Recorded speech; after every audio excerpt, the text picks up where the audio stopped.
Want to see the most embarrassing chair in our house? This is how this lovely mid-century modern chair looks most of the time, and even without all the stuff on it, it's covered in a dingy little blanket for our cats who passed away in 2019. But wait, there's more! The cushions aren't even upholstered. They're just wrapped in dirty cat-scratched fabric. Now, I did make proper actual cushion covers for the matching chair, but they were also destroyed by the cats, and as a lovely bonus, there are these stains on them that I cannot get out for the life of me. These chairs deserve better. I'm going to do better. Hello there, and welcome back to the June May channel. My name is Paula Jean, and up until now, this channel has been mostly about my clothes making, but I've always wanted to share a little bit more about some other stuff that I do, and I have had a number of things on my home decor improvement list for quite a while now, and these chairs have been at the top of it for 10 or 12 years, another embarrassing fact about them. So I am very excited to finally tackle them and get them crossed off the list. And hopefully this will be helpful to those of you who might be pulling out your cushions for your summer furniture and noticing that they need a little bit of attention. And this is just going to be a basic cushion cover tutorial that will hopefully be helpful to you in that way. So let's get into the plans for these chairs. Several years ago, I snagged a boatload of this upholstery fabric on sale in this greenish, grayish, bluish kind of non-color that I really like. It's sort of a low-pile chenille with a subtle chevron texture that runs through it. And for the pillows, I have a remnant of this beautiful striped short pile velvet. It's got all these really great colors in it, very mid-century vibe. I don't have enough for 2 fronts and 2 backs, but I do have this other remnant in this burnt orange, kind of a mystery fabric. I have no idea what it is. It also has a bit of a mid-century style and texture to it, and I think I'll be using that for the backs. I'll probably have the stripes mostly showing against the blue-green cushions, but if we want to switch things up and turn it over to the orange side, I think there's still enough character and interest that that'll look nice. So that's the plan. I'm reusing the original foam and batting, but I've removed the batting to trace the shape of the cushions onto the fabric. I've labeled both the foam and the fabric to make sure I have everything going in the right direction according to the nap of the fabric. After tracing, I can straighten out the lines using a slightly different colored chalk and add a 5/8 inch seam allowance. Once I cut those out, I can use them as pattern pieces for the remaining bottom and back panels.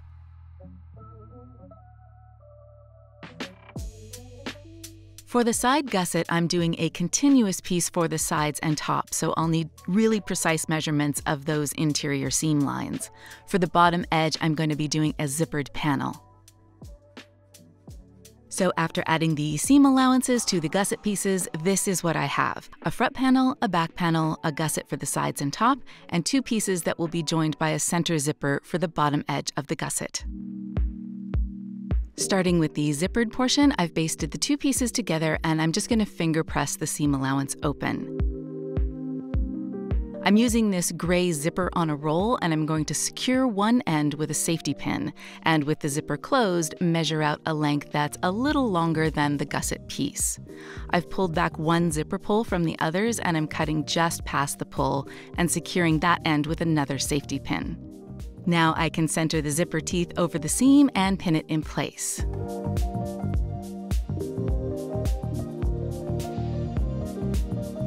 I'm then going to flip it over and transfer the pins to the right side.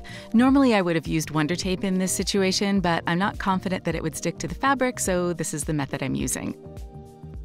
I'm using a size 18 needle and some Coats & Clark upholstery thread in this nice stone color that I think will blend really nicely.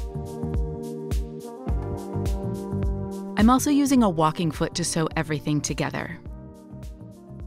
I've essentially sewn a zipper stop at the end opposite the zipper pull, and I've left that zipper pull end open. Now I can use my seam ripper to unpick the basting stitches.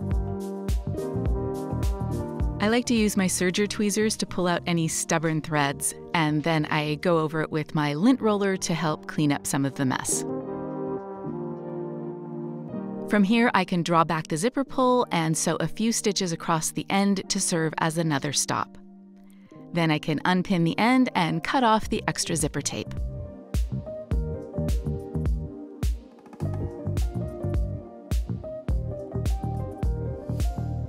I'm going to complete the gusset loop by sewing the zippered piece to the two ends of the continuous piece. I'm starting and stopping my stitching 5/8 of an inch from the edges so that I'll have a split that will open at the corners of the panels. And I'm marking the corners of all of my panel pieces so that I can make sure everything is going to match up.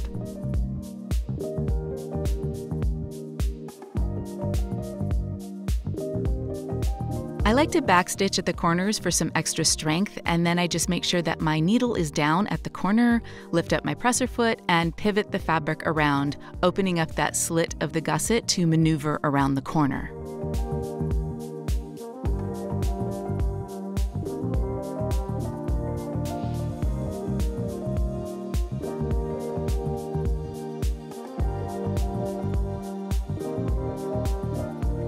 For the other corners, I make sure I leave myself enough space to lift up and see that junction point that I marked on the panel. Then I put a pin through that point and snip up to about 2 millimeters away from that point. From there, I just do the same technique of stitching up to the corner, sinking my needle, lifting the presser foot, and turning the fabric again. And if it looks like this fabric takes a little bit of muscle to wrangle, that's because it does. Here is that stitched corner, and once I flip it to the right side, you can see how nicely that turns out.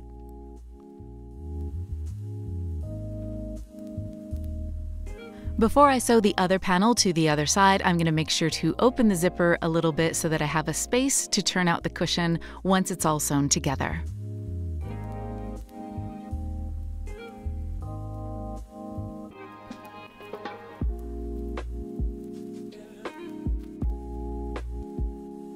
I'm using a temporary spray adhesive for fabric to re-adhere the batting to the foam cushions. This one is OTIF 505, but there are several other ones on the market. Now, everyone has their own method of getting a cushion into its cover. This is the easiest method that I have found so far, but if you have a better one, by all means, let me know in the comments.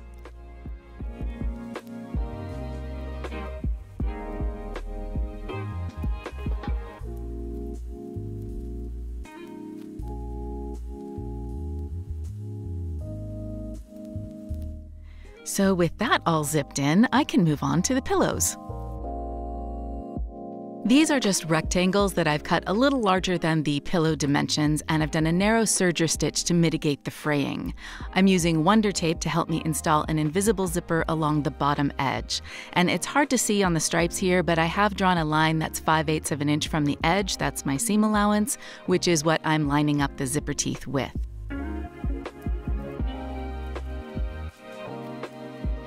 With the zipper installed, now I can just sew the panels right sides together along the other 3 sides and stuff the pillow forms inside. And yes, judge me if you must, but I do leave the old covers on under there.